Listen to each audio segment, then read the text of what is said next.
사랑하는 성도 여러분, 지난 시간에 사도 바울은 고린도 교회 성도들에게 여러분이 하나님께 부르심을 받았던 당시를 생각해 보라고 권면하며 하나님의 부르심은 결코 육적인 지혜나 능력, 출신 배경에 따른 것이 아님을 밝혔습니다. 이는 곧 하나님께서 사람을 택하시는 기준이 세상과는 근본적으로 다르다는 사실을 알려주는 말씀이지요. 하나님께서는 세상적으로 지혜롭고 강한 사람이 아니라 오히려 미련하고 약하게 여겨지는 사람을 택하여 사용하십니다. 이는 하나님의 일은 세상 지혜와 지식, 힘과 권세로 하는 것이 아니기 때문이며 이런 것을 내세울 때는 자기를 비우고 전폭적인 순종을 하지 못하기 때문입니다. 또한 참된 지혜는 하나님을 경외하는 마음에서 비롯되며 우리가 가진 모든 은혜, 곧 지혜와 의로움, 거룩함, 구속함은 전적으로 예수 그리스도 안에 주어진 선물임을 말씀드렸습니다. 이 땅에서 아무리 호의호식한다 해도 하나님을 믿지 않으면 구원에 이르지 못하니 이는 하나님 앞에서 자랑할 만한 것이 못되며 아무런 유익이 없습니다. 그러나 무에서 유를 창조하시는 하나님을 믿고 주 안에서 행한 일들은 하나님께 영광이요 하늘나라의 상급으로 쌓이며 이 땅에서도 축복받는 길입니다. 그러므로 자랑하는 자는 오직 주 안에서 자랑해야 한다 했지요. 여러분들은 주 안에 자랑할 것들이 무엇이 있으십니까? 또 주 안에서 자랑하는 것들로 참된 만족을 느끼고 계십니까? 그래서 세상에서 작아지는 게 아니라 겸손은 당연히 해야겠지만 나는 이것도 부족하고 저것도 없는데 하는 나약한 모습인가? 아니면 나는 세상에 부위 있고 권세 있고 많은 걸 가진 사람들이 자기를 드러내고 자기를 뽐낼 때 그럴 때 나는 뽐내지 않지만 교만하지는 않지만 저 사람은 저 마음의 속에 뭐가 가득 차 있는 그런 사람 같아. 그게 뭘까? 그렇게 궁금증을 유발하는 여러분들의 신앙생활이 되시면 너무 좋겠습니다. 그런데 그런 사람은 육의 모습도 또 여러분들이 어느 곳에 있든지 또 실력이나 내가 갖춰야 될 것들도 최선을 다해 이루어 가야죠. 직장에서 일도 잘 안 하고 게으르고 일에 성과도 못 내면서 나는 당신들보다 더 많은 걸 갖고 있어요. 바로 천국입니다. 하면 세상 사람들이 웃지요. 말보다 여러분들에게 나오는 그 향, 바로 내 안에 천국이 있기에 세상의 짜증, 불평, 원망이 아니라 작은 것에도 기뻐하고 감사할 때 어제는 제가 청년들과의 만남이 있었습니다. 근데 청년들의 질문들 그런 것들을 받아서 저한테 주었는데요. 그중에 그런 질문이 있었습니다. 세상 친구나 아니면 회사 동료를 만나거나 하게 되면 그들은 보통 하는 말이 삶에 있어서 불평, 또 힘든 일들을 하소연하듯이 하는 말, 그리고 직장의 상사들을 좀 비난하는 말. 이 두 종류로 나와 있더라고요. 그런 말들을 하는데 근데 이게 친한 친구인 거예요. 세상 친구인데 친한 친구여서 근데 만나면 그런 말을 한다는 거예요. 상대방이. 그런데 나는 그런 말에 대꾸하면 진리의 말씀에서 위배되잖아요. 그러니까 나는 불평하지 않고 있는 거예요. 그러면 상대방 친구가 왜 너는 너 얘기 안 해? 왜 맨날 나는 내 얘기만 하니? 하고 또 싫어한다는 거죠. 그러니까 이럴 때 어떻게 해야 합니까? 라고 하는 질문이었습니다. 자, 세상 사람들은 작은 것, 큰 것에 이르기까지 불평, 불만, 원망 참 많습니다. 그게 너무 당연해요. 그게 그냥 삶에 점철되어 있습니다. 그런데 여러분들은 작은 것을 감사하고 오늘 좋은 날씨를 만나서 감사하고 맛있는 식사할 수 있어서 감사하고 당신이 나를 도와줘서 고맙고 큰 어려움을 당하지 않고 작은 어려움에서 멈춰서 감사하고 자 이럴 때 세상 사람들이 처음에는 저 사람 왜 그래? 아니면 그런 말 하는 사람도 있죠. 저렇게 착한 척해? 아니면 저렇게 착하게 살면 세상을 어떻게 살아? 이렇게 걱정해 주는 사람 다른 여러 가지의 반응들이 있을 겁니다. 하지만 여러분들이 진심으로 하나님으로 인해 평안하고 복음으로 인해 평안하고 안전하여 행복과 기쁨과 감사가 넘친다면 그것이 쌓이고 쌓일 때 세상 사람들은 여러분들을 와, 뭔가 대단한 걸 가진 사람으로 볼 수밖에 없는 거예요.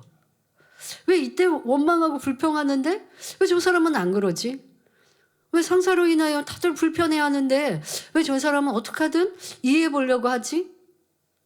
라고 하는 것에 감동할 수 있는 건 여러분의 선의 향도 있지만 그 안에 역사하시는 성령님께서 상대의 마음도 생각도 이렇게 바른 생각을 할 수 있도록 역사하시기 때문입니다. 그러려면 그냥 지금의 이런 말씀을 통해서 그래, 진리가 내가 선택한 이 복음이 또 천국 가는 길이 생명이야, 가장 복된 거야, 가장 부유한 삶이야, 머리로 알아서 억지로 그렇게 간다면 아무도 여러분들을 복 있다고 하지 않아요. 근데 내 마음 중심에서 그러한 마음으로 내 삶에 그냥 흘러나오는 감사가, 기쁨이 있다면 그제서야 상대방이 조금씩 느끼고 알아가는 거죠. 그러다가 복음이 전파될 때 마음문을 열게 되는 것이고요. 그런데 세상이 알아주지 않아도 상관없어요. 내가 행복한데요? 내가 기쁜데요? 내가 만족하는데요? 제일 중요한 건 여러분들이 정말 진리로 만족하는가? 천국이 있어서 거지 나사로처럼 이 땅에 살아도 나는 천국으로 인하여 정말 행복한가? 그거는 스스로 점검해 보셔야 될 일이고, 그런 분들은 하나님께서 이 땅에서 거지 나사로처럼 살게 안 하시죠. 스스로 성실하게 일하고 배우고자 하고 노력하면 길을 열어주시고 깨우칠 능을 허락하셔서 더 뛰어나게 도와주십니다. 그런데 나 하나님 사랑하고요, 천국이 내 마음에 있어서 나는 세상 것 취하지 않아도 행복하고 부유한 사람입니다 말하는데 내 삶에는 불성실하고 출근도 늦고 자기 개발도 하지 않고 대충 그냥 오늘 하루 살면 되는 것처럼 살아가고 있고 도리어 세상 사람보다 열심히 없어요. 천국 소망이 있으니까 세상을 열심히 살지 말라고 하신 거 아닙니다. 우리는 세상을 변화시켜야 될 책임감이 있어요. 이게 주님이 우리에게 주신 사명이거든요. 이 사명을 감당하기 위해 세상에서 뛰어나야 돼요. 저 밑에 너무 아무것도 없고 사람들이 무시하는 이런 사람인데 주님이 있고요, 천국이 있고요, 그게 가장 가치 있어요. 세상 사람 안 받아들여요. 여러분들이 세상에서도 우뚝 서고 인정받고 칭찬받고 말씀드린 대로 내 삶이 행복과 기쁨이 넘칠 때, 그럴 때 여러분들의 말 한마디가 상대에게 역사가 되는 거거든요. 그러니 성실해야 합니다. 노력해야 합니다. 열심히 힘써 살아야 합니다. 학생들은 공부도 잘해야 하는 것이고요. 직장에서 인정받고 좋은 성과 내야 하는 것이고요. 그러면서 주변을 도와줘 보세요. 그럼 동료들이 너무 고마워하죠? 그리고 복음 전파해 보세요.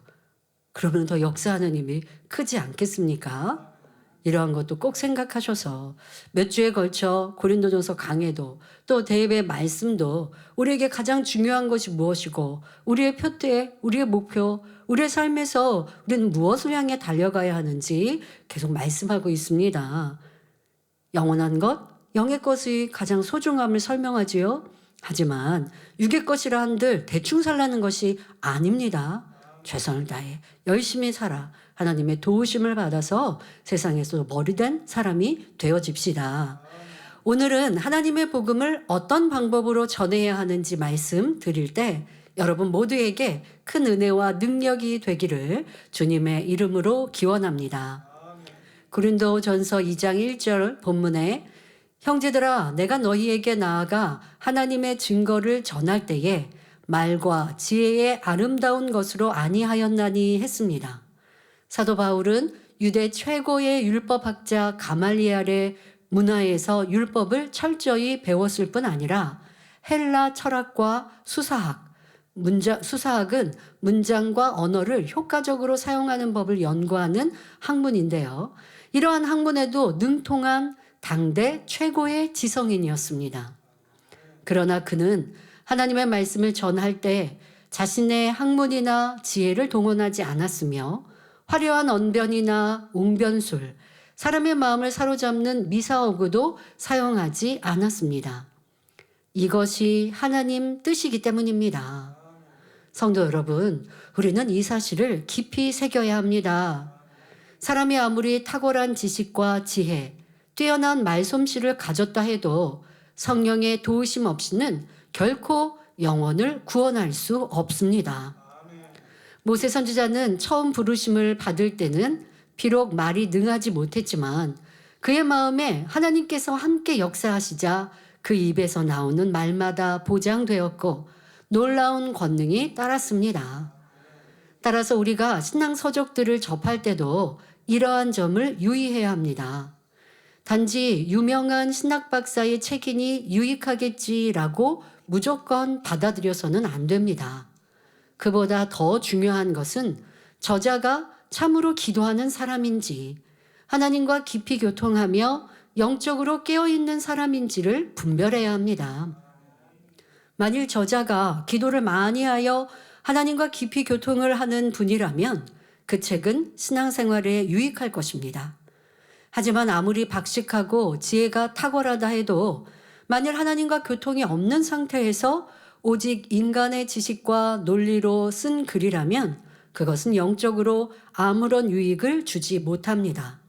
더구나 주의 종들이 사람의 생각으로 쓴 책을 탐독하고 의지하며 세상 지식이나 말의 지혜로 하나님의 말씀을 전한다면 심히 안타까운 일이지요. 만일 이러한 사역 방식이 옳다면 예수님이나 제자들도 성경 외에 많은 책을 남겼을 것입니다. 그러나 단 한 권의 책도 남기지 않은 것은 바로 하나님의 일은 영혼을 구원하는 일로서 인간의 말이나 지혜로는 되지 않기 때문입니다. 그러면 이 제자는 목자님의 저서를 읽고 있는데 그 책은 이렇게 지금 말씀에 해당 안 되나요? 여러분, 우리가 읽는 책은 성경 말씀을 풀어주신 설교를 기록한 책이잖아요. 설교는 여러분 듣는 거고 그 설교를 글로 기록한 게 책자였어요. 그러니까 그 책자가 어떤 사람의 느낌이나 감정, 또 당의자의 무슨 우리 원로 목사님의 삶 속에서 어떤 내가 깨우쳤다, 내가 깨달았다, 그런 거를 쓰신 게 하나도 없잖아요. 설교에서 하신 그런 말씀들을 여러분들이 때로는 듣기도 하고 읽기도 하고 또 읽을 때 편하니까 책자로 이렇게 만들어 드린 것이지요. 다 하나님의 말씀, 성경 안에 있는 것들을 풀어서 설명한 것입니다. 그런데 그렇지 않고 또 이런 성경을 풀었다고 하지만 문제는 사람의 생각을 동원하여 푼 설교. 요즘엔 또 여러분들이 책을 탐독하는 일보다 이렇게 설교자의 설교를 요즘에 유튜브나 이런 것들로도 영상으로도 많이 찾아볼 수 있습니다. 보신다 한들 항상 유의하셔야 되죠. 이 말씀이 참인가? 이 말씀이 옳은가? 그리고 더더욱 그 말씀을 증거하는 종에게는 하나님의 보장하시는 증거가 얼마나 있을까? 아무리 좋은 말을 많이 한들 그것이 내게 역사가 되려면 하나님께서 그 설교자 또 설교자의 말씀을 기뻐하셔서 성령께서 나를 감동시켜 주셔야죠. 그냥 귀에 듣기에 좋거나 저거는 틀린 말씀 아니야, 아니면 미사오구를 써서, 아니면 재미있게 웃기게 때로는 말재주로 설교를 한다, 그것이 여러분들 듣기에 그냥 편하고 좋으니까 하고 나를 변화시킬 수는 없잖아요. 그러니까 무엇을 선택하든 항상 여러분들이 진리 안에서, 성령 안에서, 하나님의 뜻 안에서 선택하셔야 하는 것이고요. 더더욱 사역하는 주의 종들이 나는 무엇을 듣고 무엇에 집중하고 있는가? 여러분들이 이 66권의 말씀이 얼마나 마음 안에 무장되어 있습니까? 이 말씀을 너무나 쉽고 정확하게 풀어주신 원로 목사님의 말씀으로 잘 무장되어 있습니까? 그렇지 않은데 무엇을 그렇게 많이 궁금하고 무엇을 많이 배우고자 하고 계시는지, 그것이 하나님이 기뻐하실 일이겠는지라는 것도 점검하면서 왜 나에게 말씀의 권세와 성령의 역사가 따르지 않는가? 하나님이 기뻐하지 않으시는 것은 무엇이고 기뻐하는 것은 무엇일까? 잘 점검해 보시길 바랍니다. 사도 바울은 하나님의 증거를 전할 때 말과 지혜의 아름다운 것으로 아니하였다 했습니다. 그렇다면 과연 무엇을 전했을까요? 그는 본문 고린도전서 2장 2절에서 분명히 말하고 있습니다. 내가 너희 중에서 예수 그리스도와 그의 십자가에 못 박히신 것 외에는 아무것도 알지 아니하기로 작정하였음이라 했습니다. 사도 바울은 오직 예수 그리스도와 그분이 십자가에 못 박히신 것만을 전했습니다. 이것이 주의 종의 바른 모습입니다. 즉 예수 그리스도는 어떤 분이시고 왜 이 땅에 오셔서 고난당하시며 십자가에 못 박히셔야 했는지, 그 대속의 은혜가 우리에게 어떤 의미인지를 전해야 합니다. 또한 그분의 부활과 재림에 대해 증거함으로써 하나님의 자녀들이 천국에 소망을 두고 살아갈 수 있도록 해야 하지요. 자, 이렇게 말씀을 드리면 이게 좀 문자적으로나 아니면 그냥 이게 소리로 말씀을 이해하시는 분들 중엔 이렇게 사도 바울은 예수 그리스도만, 예수 그리스도의 십자가만 증거하고 자랑한다고 했는데, 그리고 또 이렇게 설명한 대로 그렇게 예수 그리스도만 설교해야 한다고 했는데, 이 제단은 하나님의 말씀, 하나님을 많이 증거하는데, 그러면 그건 틀린 거예요? 하나님과 예수님, 우리 주님이 한 분이시라면서요? 네, 맞습니다. 한 분 하나님. 주님은 이 땅에 왜 오셨다고요? 우리의 구세주가 되기 위해. 또 주님이 뭐라고 말씀하세요? 나는 하나님을 전하기 위해. 또 내가 하는 일은 하나님의 일이라 말씀하세요. 그러면 우리가 예수 그리스도님 십자가를 지셨고 부활하셨고, 자, 이 설교는 하는데 예수 그리스도를 보내신 하나님, 예수 그리스도가 우리를 이끌어서 가고자 하는 목적지인 하나님의 품, 이거를 전하면 예수님을 전하는 게 아니에요? 그게 다 주님을 전하는 것이고, 주님의 십자가의 희생과 공로를 전하는 것이고, 주님의 십자가로 구원받고 끝난다고요? 아니라고요. 주님의 십자가의 그 은혜로 우리는 아버지 하나님께로 나아가야 돼요. 바로 성결되어야 하는 것이고 빛이신 하나님을 닮아가야 하는 것이죠. 주님은 구세주다. 이것만 설교할 거면 여러분 뭐 하려고 이렇게 주일마다 나와서 뭐 예배할 건 또 뭐 있겠습니까? 그냥 예수 그리스도는 구세주다. 이것만 그냥 반복하고 기도하고 끝나면 되죠. 신앙생활은 그게 아니죠. 정말 주님의 핏값을 찾아드리고 또 내가 주님의 십자가의 보혈로 거룩해질 수 있는 길, 그 길이 무엇인지, 방법은 무엇인지 이걸 알려드리는 게 교회고 설교고 하나님이 원하시는 뜻, 주님이 원하시는 뜻인 거예요. 바로 이 제단은 그리하고 있습니다. 그러다 보면 문자적으로 말씀을 듣는 분들 중엔 잠깐의 시간 속에 우리 교회는 예수님이 없다? 우리 교회 같이 예수님을 강조하는 교회, 예수님 이름도 아니고 예수 그리스도의 이름, 그러면 예수님의 이름과 예수 그리스도의 이름은 무슨 차이가 있는지 이렇게까지 영적인 의미를 설명합니다. 문자적으로 그냥 귀에 듣기에 좋게만 하는 게 아니에요. 예수님을 사랑하십니까? 사랑하는 게 뭔지 성경적으로 다 풀어주고 있어요. 주님의 십자가는 어떤 의미인지, 그 보혈이 나를 깨끗게 했다고 하면, 그 보혈을 믿는다고 하면 어떻게 살아야 하는지 알맹이를 전하고 있잖아요.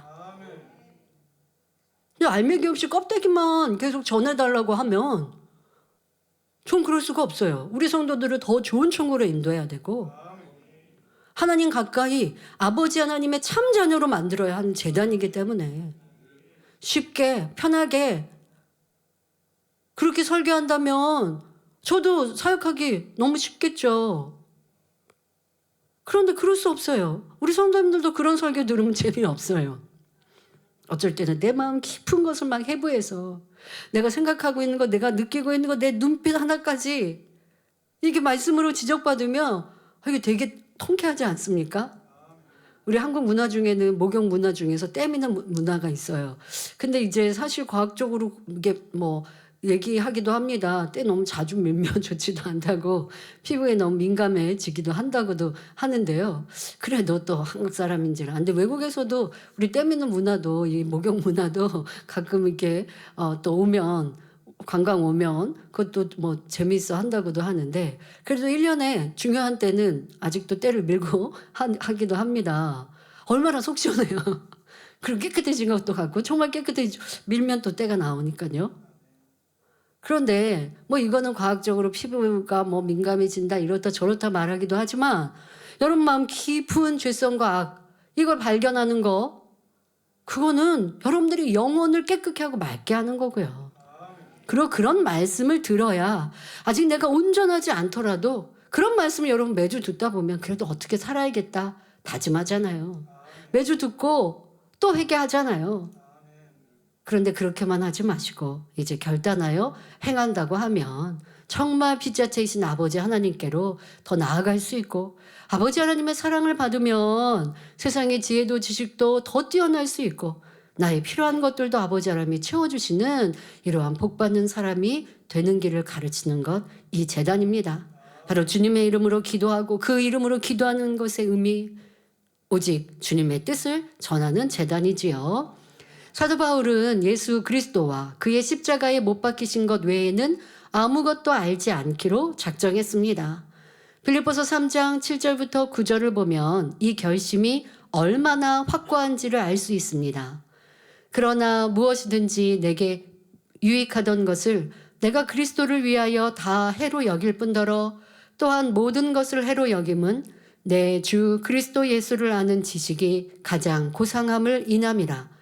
내가 그를 위하여 모든 것을 잃어버리고 배설물로 여김은 그리스도를 얻고 그 안에서 발견되려 함이니라고 고백할 정도였지요.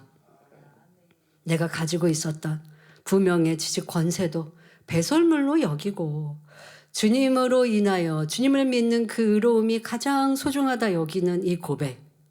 사도 바울은 지식적으로나 세상에서도 뛰어난데 이렇게 고백하니까 참 멋지시죠. 여러분들 우리가 이런 고백을 따라가고 따라 산다면 아버지는 날 높이시고 세우시고요. 지난주에 말씀드린 대로 조금 평범해 보였던 아니 사람들 눈에는 별로 그렇게 위대해 보이지 않은 좀 낮게 보았던 베드로, 안드레, 요한 이러한 이들도 하나님의 손에 붙들리니 주님의 손에 붙들리니 존귀한 자로 세워주셨으니 중요한 건 무엇입니까? 내가 없고 주님이 내 안에 가득하신 것입니다. 사도 바울은 주님을 만난 후 자기가 가진 모든 지식이 영혼 구원하는 데는 하나도 유익하지 않고 오히려 장애가 된다는 사실을 깨달았기 때문에 오직 주님만으로 만족하고 주님이 나의 전부라 고백하고 있습니다. 즉 오직 하나님의 능력을 힘입어야만 영혼 구원의 열매가 맺힌다는 사실을 깨달았던 것입니다. 오늘날 우리는 이러한 바울의 고백을 더욱 깊이 되새겨야 할 시대를 살고 있습니다. 지식과 과학이 눈부시게 발전한 이 시대에 많은 사람이 교만해져서 하나님은 없다고 말합니다. 세상 학문에서는 신을 찾지 않기 때문입니다. 그러므로 주의 종의 길을 가거나 하나님의 일을 하고자 하는 사람들은 사람의 지식이나 지혜로 쓴 책을 찾기보다 하나님 말씀을 통독해야 합니다. 또한 불같이 기도하여 성령의 능력을 입도록 전심전력해야 합니다. 그것만이 영혼을 구원하고 하나님 나라를 확장할 수 있는 길이기 때문입니다. 에베소서 5장 16절을 보면 세월을 아끼라 때가 악하니라 말씀합니다. 그러니 우리는 이 악한 세대의 시간을 헛되이 보내지 말고 어찌하든 하나님과 교통을 이루어서 죽어가는 수많은 영혼을 구원해야 합니다. 영혼들이 멸망의 길로 가지 않도록 부지런히 창조주 하나님을 전하며 믿음 가운데로 인도해야 하는 것입니다. 또한 이러한 일은 세상 지식이나 인간의 재능으로 이루어지는 것이 아님을 반드시 기억하여 하나님의 지혜와 성령의 능력을 구해야 하겠습니다. 여기서 기억해야 할 것은 꼭 전도하거나 영혼 관리의 사명에서만 주님을 의뢰하고 또 말씀 안에서 우뚝 서는 것 아닙니다. 여러분들 하나님의 일을 이루는 모든 것 안에서도 말씀 무장이 되어야 하고 말씀 안에 굳건히 서야 합니다. 그래야 내 안에 성령께서 역사하세요. 제가 하는 일은 뭐 진리와 또 성경과 별로 상관이 없는데요. 예를 들어 뭐 안내위원을 한다. 뭐 봉사위원을 한다, 헌금위원을 한다. 직접적으로 하나님의 말씀에 하라 지키라 하는 것과는 뭐 위배될 일도 없고, 그냥 여러분들이 교육받은 대로 상냥하게 웃으세요, 뭐 친절하게 대해주세요, 뭐 이러한 거, 아니면 걸음걸이나 행동이나 이런 것들을 더 바르고 교양 있게 해주세요, 부드럽게 해주세요, 뭐 이 정도의 교육을 받고 나면 그 사명 감당할 때에 무슨 진리와 하나님 말씀 안에 위배될 일 없다라고 생각되겠죠. 하지만 내가 하나님 말씀 안에 무장하고 그 말씀 안에 변화되는 만큼 똑같은 봉사도 향이 다르고 하늘의 상급이 다르고, 그리고 봉사하다가요 또 안내를 보다가 성령께서 그때그때 또 주관해 주실 수 있어요. 예를 들어 어느 성도가 되게 눈이 가고 신경이 쓰인다. 어떤 뭐 장년 성도님이 앉아 계신데 또 이렇게 좀 구부정하게 앉아 계시고 한데 좀 내 마음에 좀 살피고 싶은 마음이 든다. 가서 이렇게 살폈더니 어디가 불편해 하시는 거예요. 도움이 필요했었던 거예요. 이런 사소한 것 같지만 성령의 주관을 받을 수 있는 거죠. 그 성령의 주관은 내가 하나님의 일을 하고 있으니까 성령께서 주관해 주시는 게 아니라 내 안에 하나님의 말씀이 있고 진리가 있기 때문에 그 말씀 안에 성령께서 역사해 주실 수 있는 거예요. 하나님의 일을 하는 모든 사람을 성령님께서 도와주시고 주관하기를 바라십니다. 그러나 내 마음에 진리가 없어서는 성령의 음성을 주실 수가 없는 것이죠. 이런 것을 깨달아서 하나님 나라의 모든 일들이 육의 사명이든 모든 사명 감당함에 있어서 말씀 안에 굳건히 서야 되고 말씀으로 변화돼야 되고 또 말씀이 내 안에 살아 역사하여야, 그래야 내 봉사가 하늘의 상급이요 영광이 된다는 것도 명심하시길 바랍니다. 이어서 사도 바울은 다음과 같이 고백합니다. 고린도전서 2장 3절에 내가 너희 가운데 거할 때에 약하며 두려워하며 심히 떨었노라 합니다. 사도 바울은 주님을 만나기 전에는 두려움을 모르는 사람이었습니다. 누구보다도 앞장서서 예수 믿는 사람들을 핍박하고 잡아 죽이려 했던 사람이죠. 내가 육적으로도 부족함이 없어요. 하나님을 내가 경외하고 사랑하는 것도 앞장서요. 그러니 자신감이 큰 거예요. 좀 우뚝 서고 교만한 이런 모습이 있으니 내가 약할 게 뭐가 있어요? 그랬던 사도 바울이었습니다. 그러나 주님을 알고 나서는 믿는 사람들 앞에서 약하였고 두려워했으며 몹시 떨었다고 말합니다. 이는 어떤 의미일까요? 우리가 진정 하나님을 알고 믿는다면, 더구나 하나님의 일꾼이라면 당연히 하나님 앞에 그리고 성도들 앞에 약해져야 합니다. 강한 분은 오직 하나님 한 분이시며 그분이 나와 함께하지 않으시면 나는 아무 쓸모가 없고 아무것도 할 수 없음을 알아야 합니다. 혹여 나는 많이 배웠고 아는 것도 많고 말도 잘해. 나는 이렇게 오랫동안 신앙생활해서 진리도 많이 알아. 난 이렇게 충성하고 수고했고 나는 우리 당회장님 마음도 잘 알아. 나 당회장님에 대해서도 잘 알고 당회장님 나도 사랑하시고 칭찬하셔 라고 자신하는 분들이 계십니까? 그러나 하나님의 일은 그런 것으로 이루어지지 않습니다. 예를 들어 지식이 풍부하고 말을 잘하는 웅변가가 이 단에서 설교를 한다면 그 말이 여러분을 변화시켜 진리 안에 살아가게 할 수 있을까요? 결코 그럴 수 없습니다. 저도 이 사명이 주어지기 앞서서 저는 부족하고 저는 이 사명이 너무 중차대한 일임을 알기 때문에 부족한 제가 이 사명 감당할 수 없습니다. 저보다 더 잘할 수 있는 분이 이 사명을 감당하였으면 좋겠습니다. 라고 생각하고 그렇게 주변에도 많이 얘기도 했지요. 왜? 이 사명은 너무나 크고 영혼 구원의 사명은 너무나 책임이 크고 무겁기 때문에요. 그런데 생각해보면 그 또한도 교만함이죠. 아버지가 하시고 주님이 하시는 건데. 그런데 꼭 교만해서 그런 마음을 가진 게 아니라 제가 정말 내가 할 수 있을까라고 하는 마음이 더 컸고요. 그런데 온전히 아버지 앞에 맡겨드렸다면 그렇게까지 너무 어렵게 힘들게 생각할 건 아니었는데 육신의 생각이 있었던 부분도 있고 그러면서 내가 할 수 있을까? 나는 부족하고 너무 작은데 내가 잘할 수 있는 게 무엇이 있다고 이 사명을 감당할 수 있을까? 이런 생각을 한 것이 더 컸지요.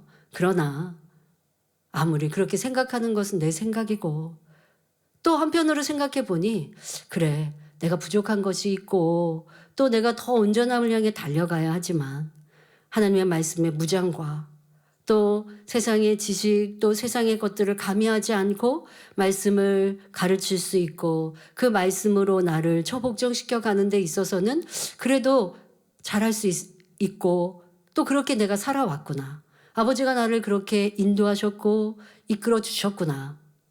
이러한 마음은 또 한편 마음으로 성령님이 주시죠.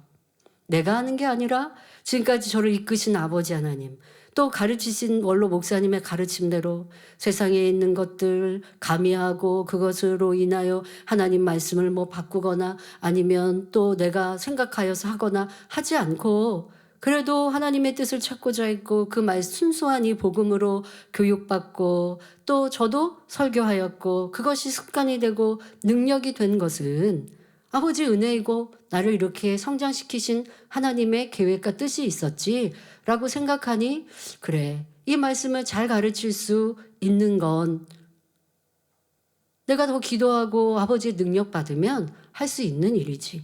그럼 그 외에 많은 일들 그것도 아버지가 하시면 하는 것이요. 또 많은 일꾼들이 도와서 적재적소에 아버지께서 필요로 한 이들 보내주시고 또 지금도 그러한 이들이 포진되어 있어서 한마음 되어 이루면 내가 하는 것이 아니지.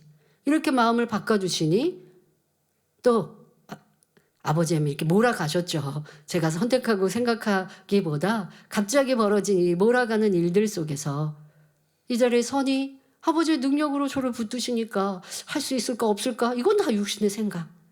아버지의 능력으로 붙드시니 순수한 복음을 전할 수 있게 하셨고 그 말씀을 보장해 주셨고 그 말씀의 은혜를 주신 분 아버지 하나님 성령님이심을 고백할 수 있습니다. 그러니 육으로 하려고 하면 안 됩니다.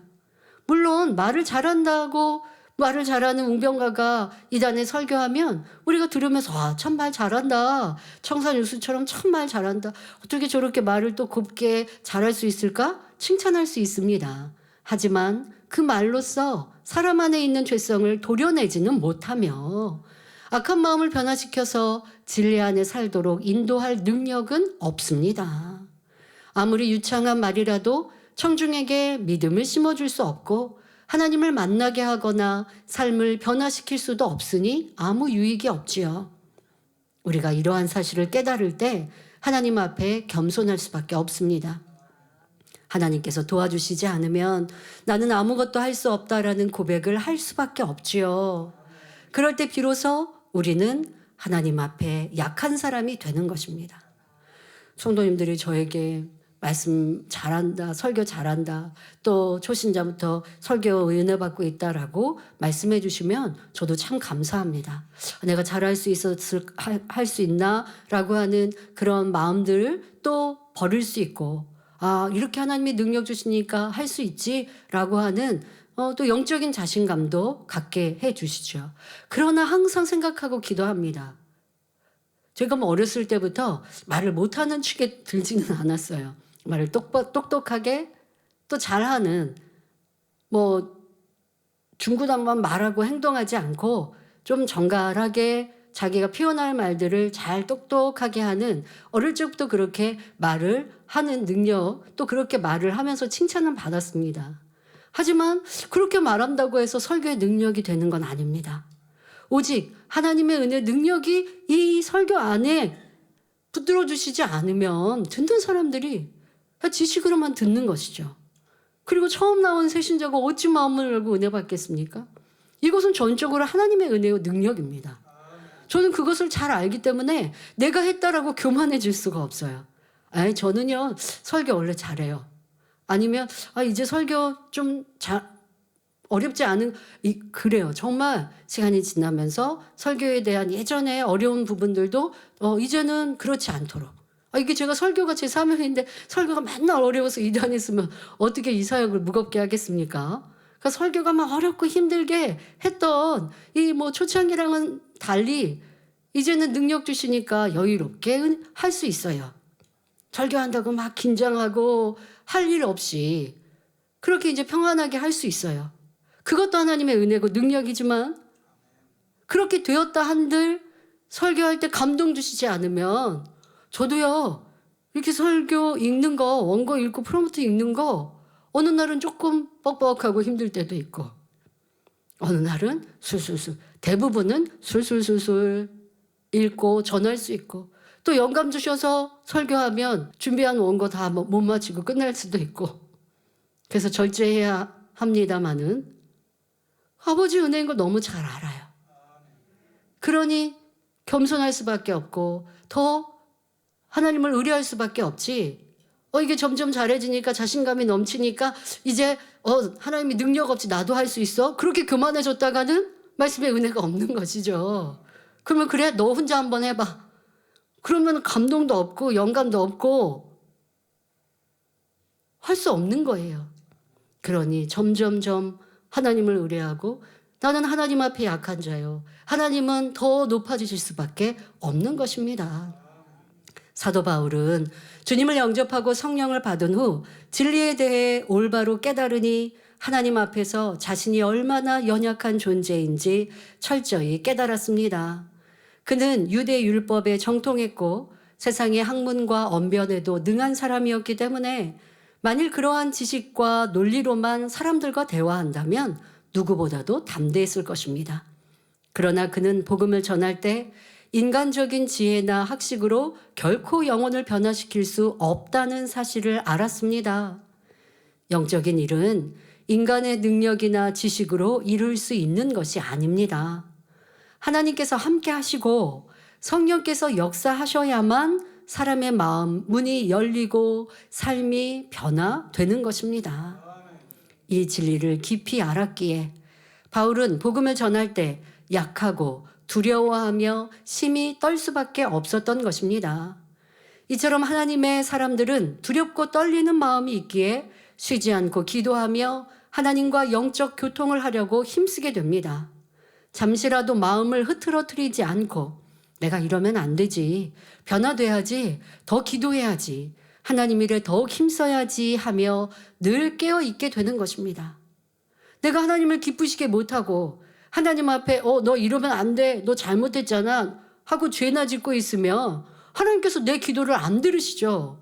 그러면 하나님의 능력, 권능이 어떻게 나타납니까? 이건 정말 무서운 일이라고요. 그러니까 그리할 수 없는 거예요.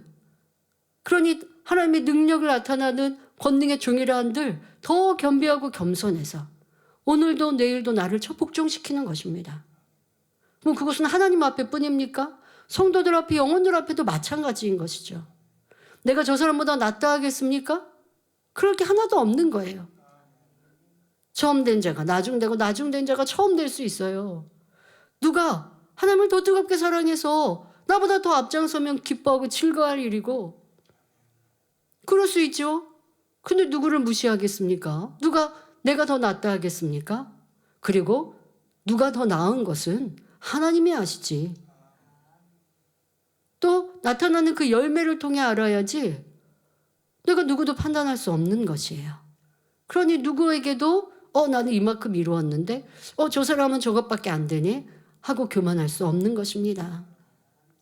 이처럼 하나님 앞에 약하고 두렵고 떨리는 자세로 기도를 통해 성령의 능력을 의지할 때 맡겨진 사명을 잘 감당하며 열매 낼 수 있는 것입니다. 그런데 때로는 주의 종이나 일꾼들이 영혼들을 대하면서 고자세를 취하고 지적하고 명령하고 책망하고 무시한다면 그거는 교만함 그 자체입니다. 하나님은 그런 일을 통하여 영광받지 않으십니다. 그런 이에게 능력 주시고 소중히 귀히 사용하지 않으십니다. 아니 그러한 악한 마음과 모습으로 어찌 주님께서 그 안에 내재하실 수 있겠고 주님의 향이 나올 수 있겠습니까? 내가 칭찬받고자 하는 마음 안에서도 주님께서 영광을 못 받으시는데 그래서 그런 이들을 사용하지 않으신다 했는데 도리어 악한 마음으로 남을 무시하고 지적하고 상처 주는 말하고 없이 여기고 자기를 드러내고 이러한 악을 행하는 사람에게 주님이 어찌 함께 하시며 그 말을 보장하실 수 있겠습니까? 그러니 여러분, 열매를 통해 분별해야죠. 내가 막 나를 자랑해요. 난 이런 사람이다. 내 말 안 들으면 큰일 난다. 이렇게 엎어놓는다고 해서 그게 두렵습니까? 두려울 게 하나도 없는 거예요. 지금 사도 바울처럼 도리어 하나님 앞에나 영혼들 앞에 내가 낮아지고 겸비하고 약해 보이나, 그런 사람이 더 무서운 것이죠. 왜? 그 안에는 하나님의 능력이 함께하고 주님의 능력이 함께하여 어떤 경우는 그 말의 권세 속에 저주권도 있고 축복권도 있는데요. 혹여 그 주의 종이나 일꾼이 저주하지 않더라도 하나님이 보실 때 너는 왜 내 사랑하는 종과 일꾼을 그렇게 함부로 대하느냐 하고 하나님이 책망하시는 거예요. 내가 저주하지 않아요. 저 사람이 나를 험담하고 나를 괴롭게 했네. 나는 저 사람한테 해코지한 게 없는데 왜 그러지? 하고 서운한 마음 갖지 않았어요. 양보하고 베풀고 주고 악을 행하는 상대를 위해 도리어 애통하며 기도했어요. 그런데 하나님이 대신 갚아주십니다. 그때는 무섭죠. 하나님께서 너는 왜 내 사랑하는 종을, 왜 내 사랑하는 일꾼을 정죄하고 판단하니? 나무라시면 그거 어떻게 해요? 사람이 나무라는 것과 비교할 수 없는 두려움인 것이죠. 그러니 약하다고 약한 것이 아니라 그를 지키시고 보호하시는 하나님의 능력은 위대한 것입니다. 이어지는 본문을 보면 고린도전서 2장 4절에 내 말과 내 전도함이 지혜에 권하는 말로 하지 아니하고 다만 성령의 나타남과 능력으로 하여 말씀합니다. 즉 사도 바울은 고린도 교회 성도들에게 나는 가르치거나 전도할 때 사람의 지혜나 설득력 있는 말로 하지 않고 오직 성령의 능력만 의지했습니다 라고 고백하고 있습니다. 우리도 성령의 역사를 받으려면 세상의 지식과 지혜를 내려놓고 온전히 하나님께 맡기며 전폭적으로 성령의 능력을 의지해야 합니다. 또한 하나님의 말씀대로 순종하여 죄악을 벗어버릴 때 성령님께서 우리 입술뿐 아니라 마음과 뜻 그리고 생각까지 주관하십니다. 모든 일에 기도하면서 인간적인 생각을 동원하지 않으면 마음에서 우러나오는 성령의 음성을 밝히 들을 수 있습니다. 그러나 자기 생각을 동원하면 성령의 음성은 자연히 가려질 수밖에 없지요. 간혹 성도님들 중에 나는 열심히 기도하는데 왜 성령의 음성을 듣지 못할까라고 생각하시는 분들이 있습니다. 하지만 사실은 성령의 음성을 이미 듣고 있으면서도 그것이 성령의 음성인지 분별하지 못하는 경우가 많습니다. 성령의 음성은 귀로 듣는 것이 아니라 마음으로 듣는 것입니다. 우리 마음에 내주하신 성령께서 하나의 인격체로서 어떤 구체적인 내용을 말씀해 주시거나 진리인 하나님 말씀을 떠올려 주시기도 합니다. 예를 들어 어디로 가라, 무엇을 하라, 이 사람에게 구제하라 등등 구체적인 지시를 통해 직접 인도하시는 경우가 있습니다. 사도행전 8장을 보면 빌립 집사는 주의 사자의 명을 받아 예루살렘에서 가사로 내려가는 광야길로 나아갑니다. 그곳에 가보니 마침 에디오피아의 내시가 병거를 타고 이사야 말씀을 읽고 있었지요. 성령께서 빌립에게 이 병거로 가까이 나아가라고 지시하시자 빌립은 그 말씀에 순종하여 그 내시에게 복음을 전했습니다. 그 결과 내시는 즉시 예수 그리스도를 믿고 바로 세례를 받았지요. 이처럼 성령은 종종 구체적인 장소나 사람을 지목하여 인도하시며 우리가 순종할 때 복음의 열매를 맺도록 역사하십니다. 예수님께서도 제자들에게 성령이 한 인격체로서 직접 말씀하시며 인도하신다는 사실을 가르쳐 주시며 그 성령님을 의지해야 함을 알려주셨습니다.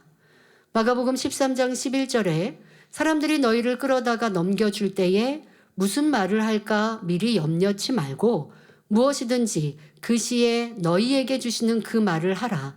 말하는 이는 너희가 아니요 성령이시니라 말씀했지요. 또한 우리가 필요할 때 성령께서 말씀을 떠올려 주시며 그것을 통해 인도하신다는 사실도 알려주셨습니다. 앞서서는 어떤 것을 직접 지시하시듯 그렇게 말씀하시는 걸 전해드렸고요. 또 성령의 역사 속에 아마 대부분 우리 성도님들은 이런 음성을 주관을 많이 받으실 거예요. 하나님의 말씀이 떠오르는 것. 내가 들었던 말씀이 떠오르는 것. 예전에 들었는데 별로 내가 기억하고 있는 건 아니었는데 최근에 내가 그 말씀을 떠올린 적도 없는데 어떤 상황에서 예전에 원로 목사님의 말씀이 어떤 상황이 떠오르는 감동. 이게 바로 성령의 역사라는 거예요. 요한복음 14장 26절에 보혜사 곧 아버지께서 내 이름으로 보내실 성령 그가 너희에게 모든 것을 가르치시고 내가 너희에게 말한 모든 것을 생각나게 하시리라 말씀하셨습니다.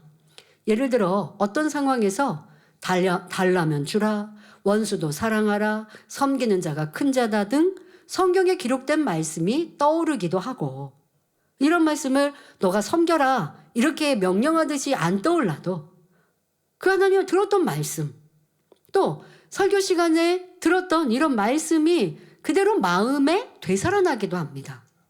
그러니까 여러분들이 음성하다 보니까 성령의 음성하니까 자꾸 사람의 귀로 말하는 어떤 목소리로 들리는 이런 것에 집중하니까 성령께서 역사하셔도 이거 분별을 못할 때가 참 많이 있다는 거예요. 그런데 여러분들이 말씀이 이렇게 쉽게 이렇게 표현하겠습니다. 말씀이 생각날 때 여러분들이 말씀이 마음으로 떠오른다 이게 또 어려울 때가 있으세요. 왜냐하면 우리는 그냥 보통 삶 속에 이 생각한다라고 하는 거 뭐 과거를 추억하는 것도 생각이라 할 수 있겠고 또 무엇을 여러분들이 계산하는 이런 혼외작용도 많고 우리 사람이 혼외작용 안에서 계속 살아가죠. 무엇을 느끼고 그것을 저장하고 떠오르고 감정이 상하고 또 상대를 판단하고 뭐 이것도 다 혼외작용입니다. 혼외작용으로 살아가다 보니까 여러분들이 마음에서 떠오르는 것도 그냥 생각났다라고 의식할 때가 있으시는데요. 자, 그러면 이렇게 쉽게 표현하죠. 하나님 말씀이 생각나셨습니까? 성령께서 그렇게 도와주신 거라고요. 그것이 성령의 음성 주관이라고요. 또 누군가로 인해 감정이 상했을 때 상대의 입장에서 생각하라고 하셨지. 여러분들이 생각하는 것 같잖아요. 성령님께서 그렇게 여러분들의 마음을 주관하고 계신 거예요. 그러니까 여러분들이 마음으로 떠올린 것과 생각으로 생각하는 것에 구분 어떻게 하시겠어요? 잘 구분 못할 때가 있단 말이에요. 근데 진리로 떠오르는 건 마음으로 떠올랐다고 이해하시면 됩니다. 근데 진리로 마음에 떠올려 주셔도 생각했다라고 여러분들이 이제 많이 느끼신다고요? 그러면 그렇게 진리가 들었던 설교 말씀이 또 하나님의 뜻이 내가 생각났다. 이게 성령의 역사라고요. 어떤 경우 내가 누구 때문에 속상해하고 불편해해요. 그 마음 넓히라고 하셨지. 아니면 뭐 저나 아니면 원로 목사님이 어떤 상황들 예를 들어 주셨던 그 예시가 떠올라요. 자, 이렇게 말씀이 떠오르는 것입니다. 미운 마음이 들 때 내 이웃을 내 몸과 같이 사랑하라 하셨는데 이렇게 말씀이 마음에 떠오릅니다. 이게 성령의 역사입니다. 자, 이때 이렇게 떠오르는 진리의 말씀에 순종하면 성령님께서 도와주십니다. 도와주시면 더 쉽게 상대를 이해하고 용서함으로써 화평을 이룰 수 있고 마음도 넓힐 수 있는 것입니다. 그러면 성령의 인도를 받아가는 거죠. 이처럼 말씀이 마음에 떠오르는 것이 바로 성령의 음성이며 이에 즉시 순종하면 성령의 인도함을 받아 형통하게 됩니다. 그런데 성령의 역사라 하면 꼭 특별한 환상이나 강한 음성 혹은 신비한 체험만을 떠올리는 분들이 많이 있다는 것입니다. 이런 분들은 정작 성령의 음성을 마음으로 받고 있으면서도 그것을 무시하거나 깨닫지 못할 수 있지요. 만일 여러분이 어떤 일을 하려고 할 때 하나님의 말씀이 떠오르지 않고 여러분의 생각을 통해서 결정한다면 더더욱 여러분들의 어떤 감정의 변화에 따라서 결정한다면 이는 성령의 음성을 듣지 못하고 있는 것입니다. 성령께서 나한테 왜 역사 안 하시지? 역사하시는데 아주 미미하게 들리니까 느끼지 못하는 거예요. 그러나 진리인 하나님의 말씀이 떠올라서 그 말씀대로 순종했다면 그것이 곧 성령의 음성을 들은 것이며 성령의 인도하심을 받는 삶입니다. 저녁쯤 되니까 아유, 나도 기도해야 되는데, 기도의 중요성을 들었는데, 여러분이 생각하셨다라고 느끼시겠지만 성령님께서 깨우쳐 주고 계시는 거예요. 그런데 왜 내가 성령의 음성이라고 못 깨달을까요? 내 삶과 내 마음, 내 생각이 육의 것들로 너무 많이 채워져 있다 보니까 두 가지 소리가 들리는데 더 크게 들리는 거에 귀 기울이게 되는 거예요. 그러니까 여러분들이 계속 진리의 삶에 집중하시면 또 내 마음에 주관하시는 성령 그 음성을 더 밝히 듣게 되고 그의 순종을 더 해가면 더 밝히 인도하시고 주관 받아갈 수 있습니다. 성도 여러분, 하나님 말씀은 사람의 생각 속에서 나오는 것이 아닙니다. 성령을 받지 않은 사람은 아무리 성경을 많이 읽어도 어떠한 문제 앞에서나 대화할 때 하나님의 말씀이 떠오르지 않습니다. 또한 성령을 받았다 해도 말씀을 단지 머리에 지식으로만 쌓아둔다면 실제 상황에서는 아무 말씀도 떠오르지 않을 수 있습니다. 성령의 음성은 마음을 진리로 일군 만큼 밝히 들을 수 있습니다. 아직 비진리가 남아있다 해도 마음 안에 진리가 훨씬 더 많다면 성령은 내 안에 있는 진리를 강하게 주관하심으로 성령의 음성을 밝히 들을 수 있지요. 마음에 주관받은 성령의 음성은 강하고 생각을 통해 역사하는 사단의 음성은 희미하기 때문입니다. 반대로 진리보다 비진리가 더 많다면 성령의 음성은 그만큼 희미하게 들릴 수밖에 없습니다. 비진리가 있는 만큼 사단이 역사하여 성령의 음성을 차단함으로 생각이 앞서게 되지요. 하지만 성령의 음성이 희미하게 들려와도 듣는 대로 열심히 순종해 가면 점점 마음이 진리로 채워지므로 성령의 음성을 밝히 들을 수 있습니다. 성령의 음성을 밝히 듣는 사람은 신방할 때나 필요한 순간에 꼭 합당한 말씀을 떠올려 주십니다. 기도하는 사람들, 하나님 말씀으로 무장한 사람들은 범사에 성령의 음성을 듣습니다. 성령의 음성을 밝히 듣는 만큼 상담할 때도 정확한 답변을 해줄 수 있고 실수 없이 하나님 뜻을 쫓아 행하며 사단의 괴계에 빠지지 않고 항상 승리하는 삶을 영위할 수 있지요. 그러므로 사도 바울은 본문에서 나는 말하거나 전도할 때 지혜롭고 설득력 있는 말로 하지 않고 성령의 능력으로 한다라고 고백한 것입니다. 그리고 이어지는 본문에는 그렇게 한 이유를 알려줍니다. 고린도전서 2장 5절에 너희 믿음이 사람의 지혜에 있지 아니하고 다만 하나님의 능력에 있게 하려 하였노라 했습니다. 즉 사도 바울이 성령의 나타남과 능력으로 복음을 전한 이유는 고린도 교회 성도들의 믿음이 사람의 지혜에 의존하지 않고 하나님의 능력에 의존하도록 하기 위함이라는 말씀입니다. 성도 여러분, 영적인 믿음은 사람의 지혜로 생기는 것이 아닙니다. 지혜가 많다고 해서 믿음이 생기는 것도 아니고 하나님을 알 수 있는 것도 아닙니다. 오히려 세상 지혜가 많은 사람일수록 의심이 많습니다. 오늘날 어떤 이들은 성령의 나타남과 능력을 신비주의로 치부하기도 합니다. 그렇다면 성경에 나오는 수많은 하나님의 역사는 어떻게 설명할 수 있나요? 모세가 홍해를 가른 사건, 여리고성이 무너진 일, 엘리야의 기도로 3년 반 동안 비가 멈추었다가 다시 그의 기도로 비가 내린 일, 스데반이 주님께서 하나님 우편에 서신 것을 본 일, 이 얼마나 신비하고 놀라운 하나님의 역사입니까? 이렇게 성경의 기사와 표적을 마음으로 믿는다면 지금도 나타나는 하나님의 역사를 사모할 것이고 당연히 인정할 것입니다. 그런데 이를 무시하고 믿지 않는다면 이는 하나님을 마음 중심에서 인정하지 않는 것이지요. 하나님의 말씀을 들을 때 사람의 지혜를 동원하면 사단은 끊임없이 의심을 가져다 주므로 점점 생각이 꼬리에 꼬리를 물다가 의심의 세력에 사로잡히게 됩니다. 어떤 크리스찬들은 그렇게 말하죠. 나는 예수가 구세해 주신 거 믿는다. 하나님 믿는다. 성경 믿는다. 그런데 성경에 있는 기사와 표적 중은 좀 그거는 너무 과장된 얘기? 아니 무슨 전래 동화처럼 그렇게 적은 이야기? 안 믿는 거예요. 그러니까 일부는 믿고 일부는 안 믿는다? 그럼 이게 믿는 거예요? 하나님 그걸 믿는다고 하지 않으십니다. 믿으면서 의심해요? 이건 믿음이 아닌 거예요. 그러면 온전히 믿으면 그런 역사가 나타나기를 사모해야죠.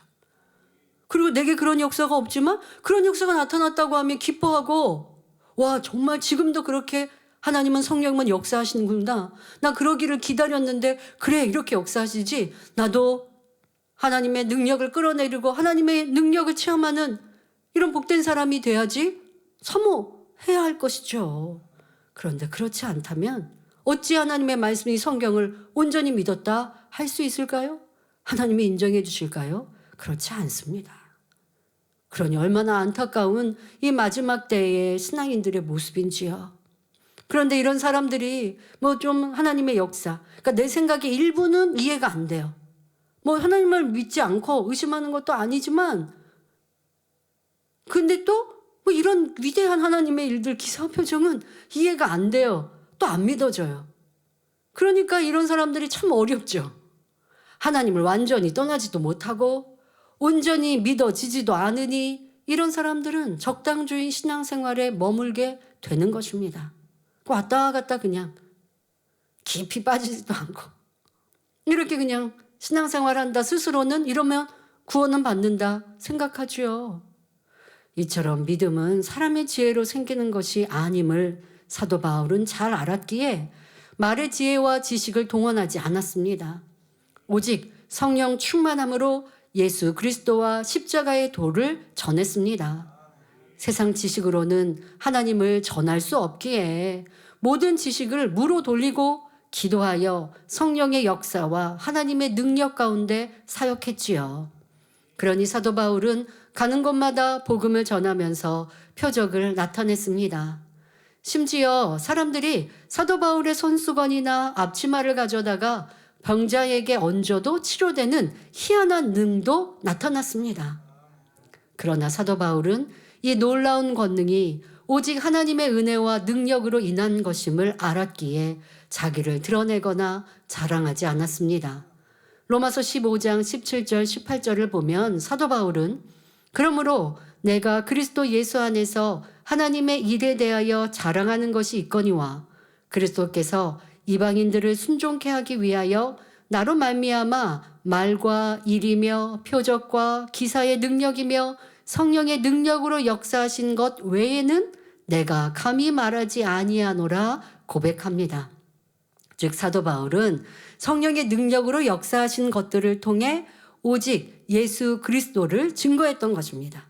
성령의 능력으로 치료되고 응답되고 놀라운 기사와 표적이 나타나는 이러한 성령의 역사로 주님이 우리의 구세주이심을 확증케 한 것이죠.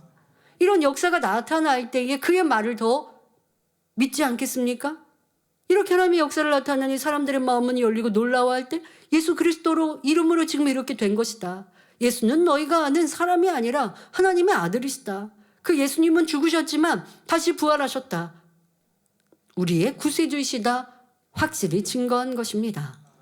주의 종이나 일꾼들이 말씀을 선포할 때나 전도할 때도 하나님의 능력을 받아 성령 충만함을 입어야 합니다.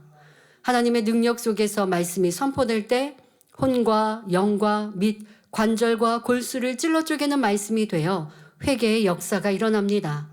그 말씀을 통해 믿음이 생기고 마음의 변화가 일어나며 사람의 생각과 지식이 깨지고 살아계신 하나님을 인정하게 되며 비로소 진리 안에 살아갈 수 있게 되지요.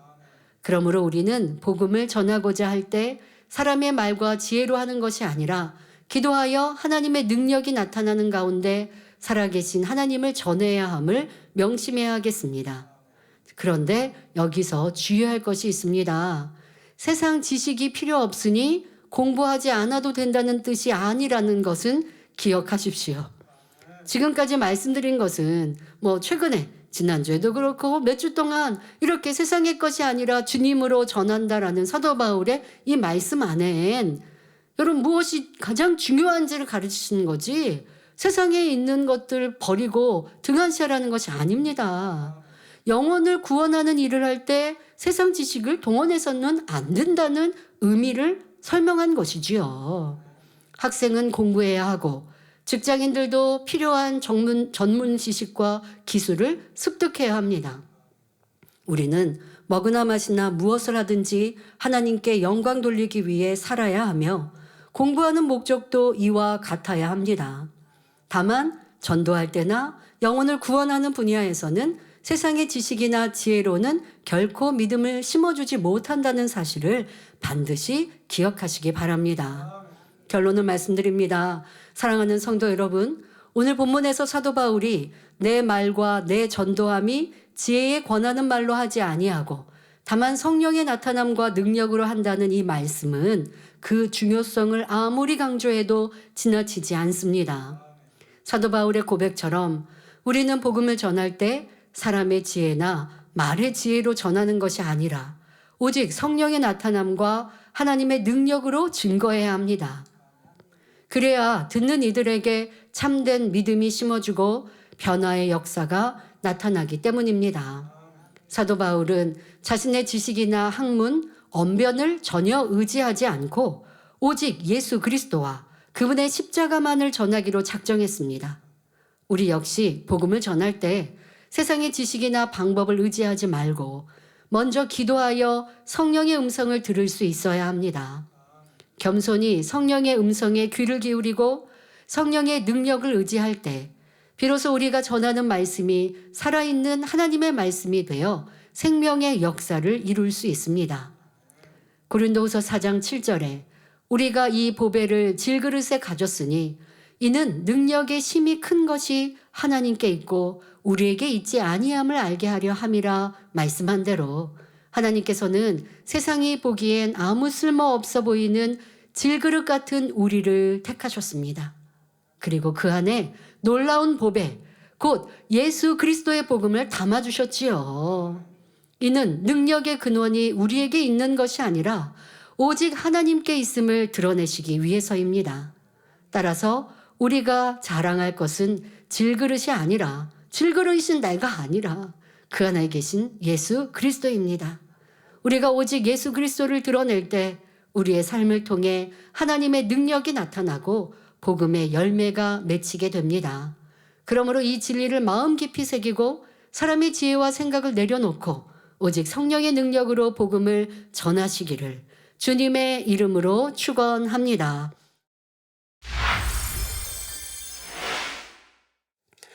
할렐루야. 전능하신 사랑의 아버지 하나님, 이 시간 기도받는 모든 성도님들을 위해 안수하여 주옵소서.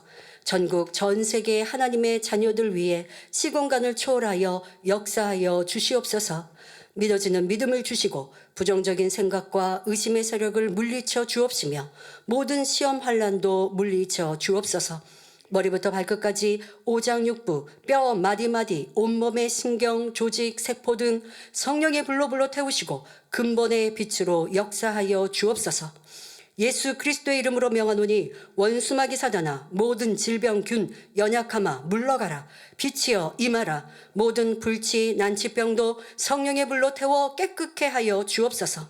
말라리아를 비롯한 모든 풍토병도 물리쳐 주옵소서. 감기, 기침, 열, 몸살, 독감 등 각종 유행성 질병도 다 물러가라. 어떠한 질병도 틈타지 않게 지켜 주옵소서. 각종 암과 전이된 것, 에이즈, 백혈병, 뇌졸중, 고혈압, 저혈압, 심장병, 폐병, 위장병, 당뇨, 부인병, 피부병, 갑상선 질환과 모든 염증도 깨끗게 하여 주옵소서.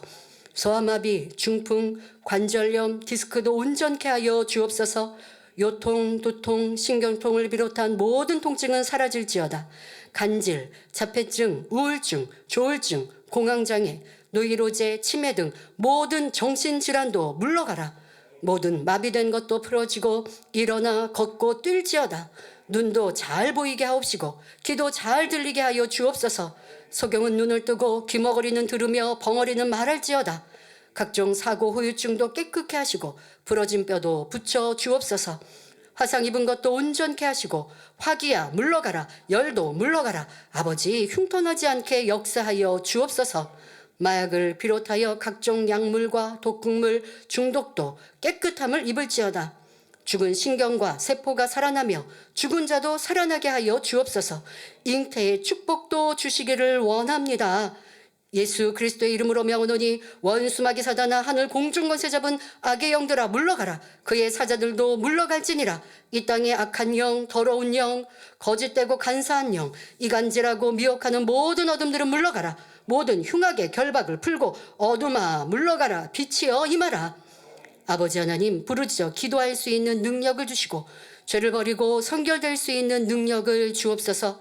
영혼이 잘됨같이 범사에 잘되게 하시고 가정의 복음화도 이루어 주시기를 원합니다.